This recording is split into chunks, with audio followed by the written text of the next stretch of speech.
IPL 2025 royal Challengers Bengaluru and Delhi Capitals మధ్య జరిగిన match లో ఢిల్లీ క్యాపిటల్స్ బెంగళూరుపై 7 వికెట్ల తేడాతో బెంగళూరులోనే ఓడించిన సంగతి మనకు తెలిసింది. అయితే దీనిపై పట్టేదార్ క్యాప్టెన్స్ పై ప్రస్తుతానికి విరాట్ కోహ్లీ కొంచెం అసంతృప్తున్నట్టుగా ప్రస్తుతానికి ఆ ఫోటో అండ్ వీడియో అనేది సోషల్ మీడియాలో ట్రెండింగ్ అని వైరల్ అవుతా ఉంది.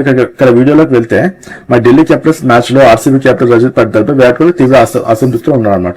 అంటే పట్టిదార్ బెంగళూరు ఫీల్డింగ్ సెలక్షన్స్ మండిపడ్డాడు. ఇదే విషయంపై బౌండరీ వద్ద ఆర్సీబీ ఫీల్డింగ్ కోచ్ అనే దినేష్ కార్తిక్ తో కూడా తను డిస్కషన్ చేశాడు.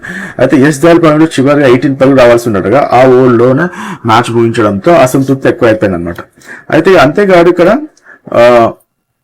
చిన్న సమస్యలు రాయల్ ఛాలెంజర్స్ బెంగళూరు వరుస ఓటములు అండ్ ఆ టీం ని కలర్ పెడుతున్నారు. ప్రస్తుతానికి ఏంటంటే హోమ్ గ్రౌండ్ అడ్వాంటేజ్ ఉన్నప్పటికీ ప్రస్తుతానికి ఏంటంటే ఆ టీం అవేలో 3 మ్యాచ్లు గెలిచినప్పటికీ రాయల్ ఛాలెంజర్స్ బెంగళూరులో మాత్రం ఆడిన 2 మ్యాచ్లు వాళ్ళు ఓడిపోయారు అనమాట. బయట గ్రౌండ్ లో గెలిచి హోమ్ గ్రౌండ్ లో ఓడిపోవాలని ఆర్సీబీ ప్లేయర్ తీసుకోలేకపోతున్నారు. ముఖ్యంగా ఢిల్లీ క్యాపిటల్స్ అయిన మ్యాచ్ లో చిన్న పొరపాట్లు మ్యాచ్ చేయాల్సుకున్నారు. ప్రస్తుతం 14 రోజుల వరకు టైట్ ఏజ్ అయిన మ్యాచ్ ఆ తర్వాత ఆర్సీబీ చేతుల నుంచి జారిపోయింది. దీనిపై మ్యాచ్ జరుగుతున్నప్పుడు విరాట్ కోహ్లీ తీవ్ర అసంతృప్తి వ్యక్తం చేశారు. ముఖ్యంగా కెప్టెన్ పట్టిదార్ ఫీల్డింగ్ పై తీసుకున్న నిర్ణయాలపై ప్రస్తుతానికి విరాట్ కోహ్లీ ఫుల్ అసంతృప్తున్నారు. తను బౌండరీ లైన్ లో ఉన్న దినేష్ కార్తిక్ తో తను అసంతృప్తిని వెల్లడించారు అనమాట. ప్రస్తుతానికి సోషల్ మీడియా వైరల్ అవుతా ఉంది. విరాట్ కోహ్లీ ప్రస్తుతానికి రజత్ పట్టిదార్ కెప్టెన్సీ పై ఫీల్డింగ్ పై ప్రస్తుతానికి అసంతృప్తి తెలుస్తా ఉంది. సో నా వీడియో లైక్ చేయండి, సబ్స్క్రైబ్ చేయండి. Thank you friends, bye.